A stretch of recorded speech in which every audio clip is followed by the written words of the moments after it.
मैं डॉक्टर सुषमा शर्मा एक बार फिर आपके सामने प्रस्तुत हूँ। आज हम चर्चा करेंगे भगवान योगीराज श्री कृष्ण के अंतिम दिनों की। महाभारत में यक्ष युधिष्ठिर संवाद आता है। उसमें यक्ष युधिष्ठिर से पूछते हैं कि सबसे बड़ा आश्चर्य विश्व में कौन सा है। युधिष्ठिर उत्तर देते हैं, अहन्यानि भूतानि गच्छन्ति यमालयम शेषा हस्थानम इच्छन्ति किम आश्चर्यम अतः परम। कि प्रतिदिन लोग मृत्यु का ग्रास बनते हैं, लेकिन फिर भी अन्य लोग ये सोचते हैं कि मृत्यु हमें तो छुएगी ही नहीं, इससे बड़ा आश्चर्य और क्या हो सकता है। लेकिन हम ये भूल जाते हैं, जातस्य ही ध्रुवो मृत्यु, जो जन्म लेता है उसकी मृत्यु भी अवश्य होती है। लेकिन एक बात जरूर है, अंत समय में यदि मस्तक पर किसी का कोमल स्पर्श हो, हाथों में किसी बंधु का हाथ हो और आसपास खड़े परिजनों के मुख पर व्याकुलता हो और आंखों में आंसू हो, तो ये यात्रा थोड़ी सी सरल हो जाती है। भगवान श्री राम जब उन्होंने निर्णय लिया अंतिम प्रयाण का और अपने प्रासाद से सरयू में जल समाधि लेने के लिए निकले, तो उनके पीछे रोती बिलखती अयोध्या की सारी प्रजा थी, बंधु बांधव थे, परिवारजन थे। राम अकेले नहीं थे, राम अकेले बिल्कुल नहीं थे। लेकिन क्या सबकी नियति ऐसी होती है? एक राज परिवार का शिशु भाद्रपद की अर्धरात्रि में एक कारागार में जन्म लेता है और जन्म लेते ही पिता के सिर पर रखी हुई एक टोकरी में सोता हुआ बाढ़ से उफनती हुई यमुना को पार करके एक अनजान परिवार और अनजान परिवेश में चला जाता है। यशोदा के कान्हा और नंद के लाला को प्यार, स्नेह और वात्सल्य तो बहुत मिलता है, लेकिन उसका शैशव कंस के षड्यंत्रों के मध्य उसके जाल में भटक करके रह जाता है। और फिर शैशव अभी पूरा भी नहीं हुआ था कि किशोरावस्था की पहली थपकी पड़ते ही उसके सशक्त लेकिन कोमल कंधों पर उत्तरदायित्व आ जाता है कंस का वध करने का। किशोर कृष्ण यह भी करता है, लेकिन संघर्ष तो कम नहीं हुआ है अभी। कंस के ससुर जरासंध 17 बार मथुरा पर आक्रमण करते हैं और आखिरी बार काल यवन के साथ।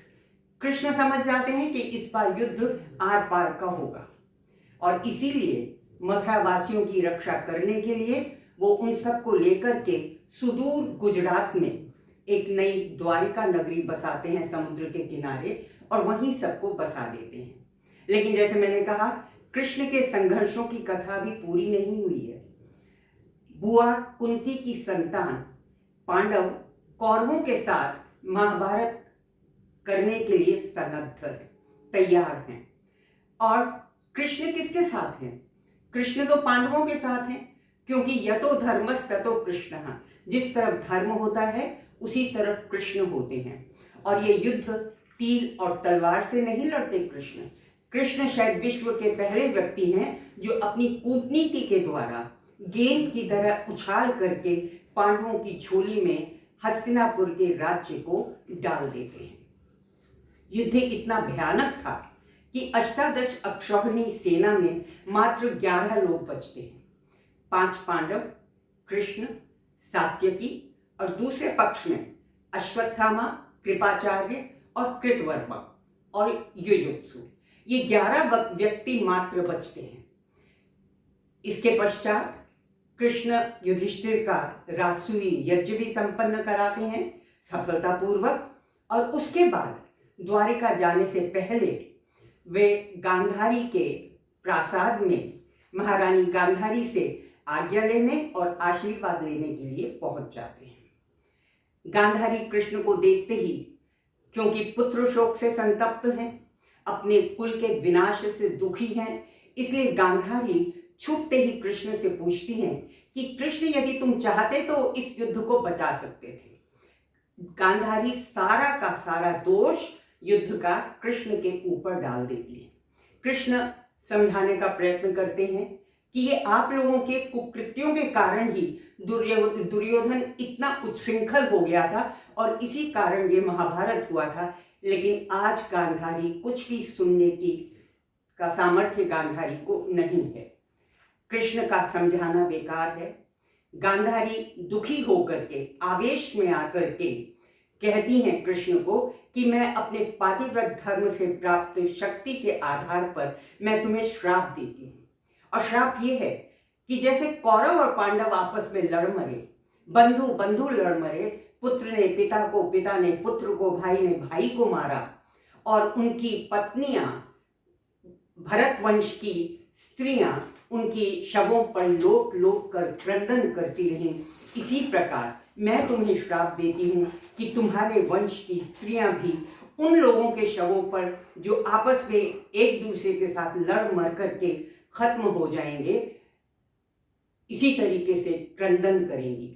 और कहती हैं कृष्ण छोड़ूंगी तो मैं तुम्हें भी नहीं, मैं तुम्हें भी श्राप देती हूँ कि आज से 36वें वर्ष के पश्चात किसी अपरिचित, अनाथवत, आंख से ओझल किसी वन में तुम एक ऐसी मौत मरोगे, एक साधारण से हथियार से, साधारण से शस्त्र से अंतिम अपनी मृत्यु को तुम प्राप्त करोगे, ये मेरा श्राप है तुम्हें।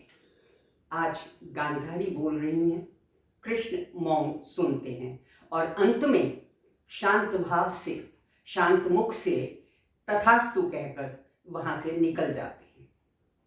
यही होता है।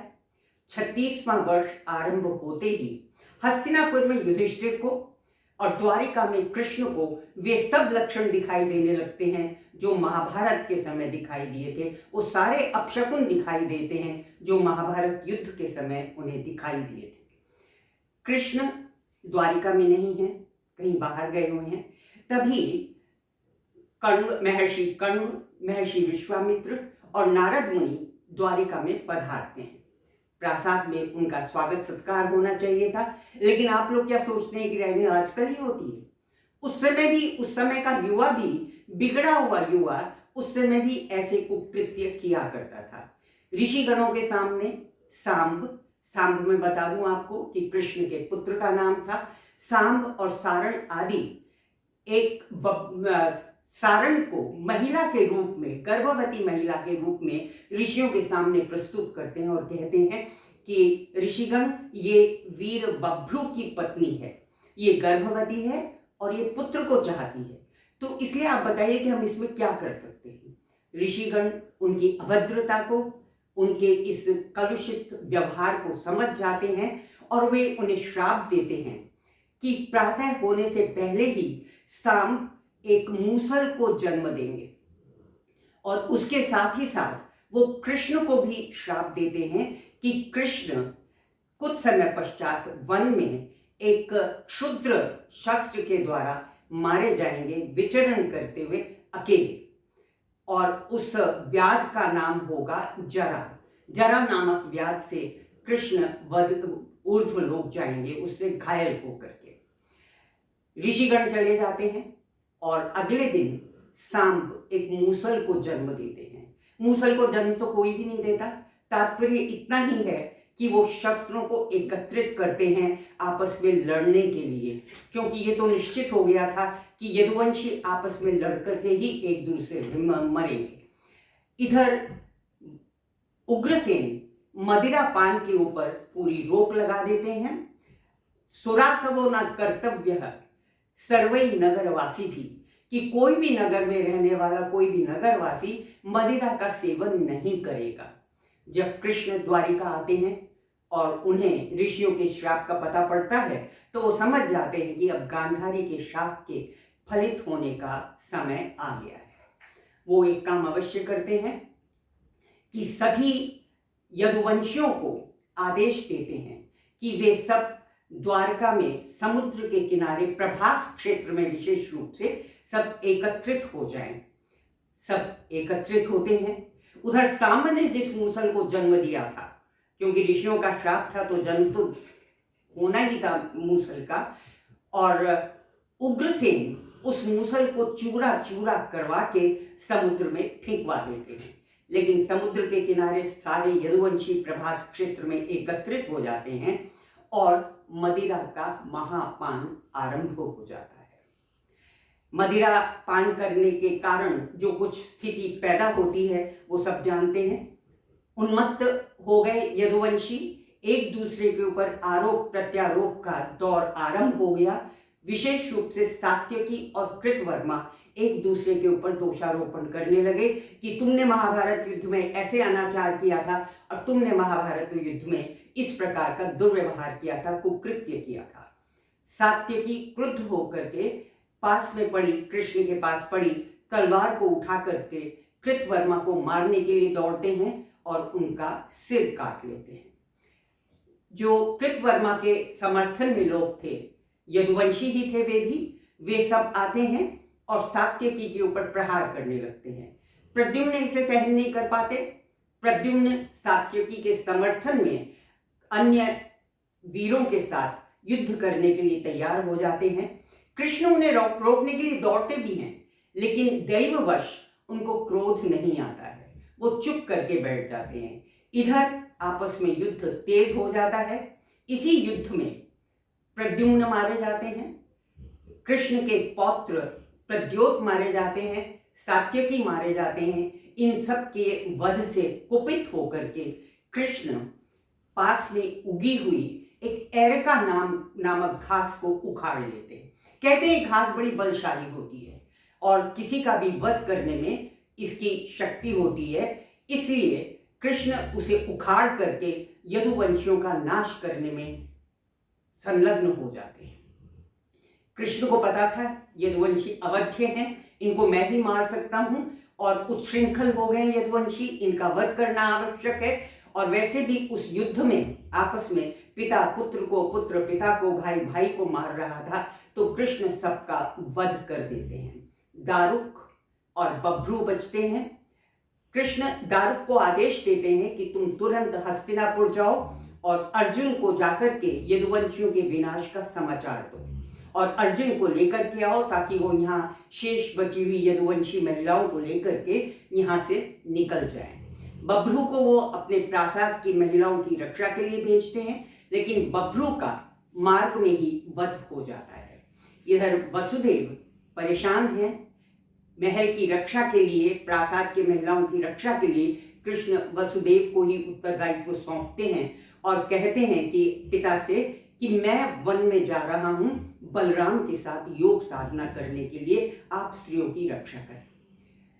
बलराम जल समाधि ले लेते हैं तो अकेले कृष्ण वन में चले जाते हैं, वन में विचरण कर रहे हैं नितांत असहाय की भांति अकेले, और ऊर्ध्वलोक में जाने का अपना समय जान करके वो अपनी सारी चित्त वृत्तियों को समेट करके योग समाधि में लीन होकर के प्राणों का परित्याग करने के लिए उस धूल धूसरी भूमि पर लेट जाते हैं। कृष्ण श्याम वर्ण के थे। एक व्याध, जरा नामक व्याध, देखिए गांधारी के श्राप के फलित होने का पूरा समय आ चुका है। जरा नामक व्याध उनके तलवे में एक तीर मारता है जिससे घायल होकर के कृष्ण ऊर्ध्वलोक चले जाते हैं, लेकिन उससे पहले वो जरा को क्षमादान दे देते हैं। आज कृष्ण भूमि पर अकेले पड़े हैं, उनके मस्तक पर किसी का कोमल स्पर्श नहीं है, हाथों में उनके हाथ किसी बंधु के हाथ में नहीं है, आसपास कोई ऐसा परिजन नहीं है जिसके मुख पर व्याकुलता हो और नेत्रों में आंसू हो। कृष्ण आज बिल्कुल अकेले हैं। माता पिता, बंधु बांधव, मित्र, सखा कोई भी तो उनके साथ नहीं है। कृष्ण नितांत अकेले हैं। यहां तक कि तस्मात् उत्तिष्ठ कौन्तेय युद्धाय कृत निश्चयः, इस ललकार से अर्जुन को युद्ध के लिए जिसको प्रेरित किया था वह अर्जुन, उनका घनिष्ठ सखा, उनके सुख दुख का साथी अर्जुन भी आज उनके साथ नहीं है। जिसने अपनी चमकती आंखों और कोमल वाणी से, गीता का ज्ञान देने वाली वाणी से पूरी सभा को सम्मोहित किया था, आज वह कृष्ण बिल्कुल मौन है। जिनकी वक्तृत्व कला से पूरी सभा सम्मोहित होकर के निशब्द हो जाती थी, वह कृष्ण आज निशब्द हैं। जिनके सुदर्शन चक्र में संपूर्ण सृष्टि का विनाश करने की क्षमता थी, आज वह कृष्ण एक साधारण से शस्त्र से घायल होकर के परमात्मा के पास चले जाते हैं। इसी बीच अर्जुन हस्तिनापुर से आते हैं।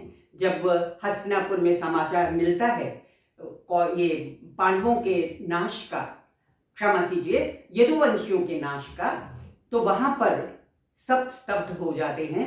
लेकिन अर्जुन जल्दी से जल्दी तीव्र गति से द्वारिका आ जाते हैं और द्वारिका पहुंचने के 7वें दिन वह सबको लेकर के हस्तिनापुर के लिए प्रस्थान करते हैं। लेकिन इससे पहले वो अपने विश्वस्त साथियों के द्वारा कृष्ण और बलराम के पार्थिव शरीरों की खोज करके उनका अंतिम संस्कार कराते हैं।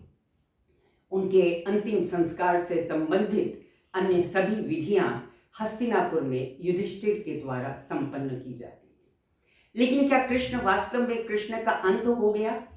युग पुरुष योगीराज श्री कृष्ण 18 फरवरी 3102 उस दिन क्या उनका अंत हो गया था?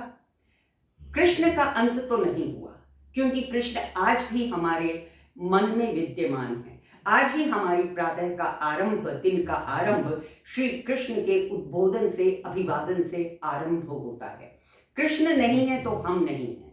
कृष्ण हमारे अस्तित्व का एक अंश है। लेकिन ये मानना पड़ेगा कि कृष्ण के साथ साथ एक युग का अंत हो गया।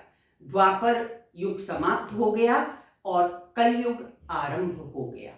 लेकिन एक मेरा निवेदन है कृष्ण से, एक प्रार्थना है कि कृष्ण, तुमने कहा था परित्राण साधुनाम विनाशाय च दुष्कृताम धर्म संस्थापनार्थाय संभवामि युगे युगे। संभवामि युगे युगे, तुम हर युग में जन्म लोगे।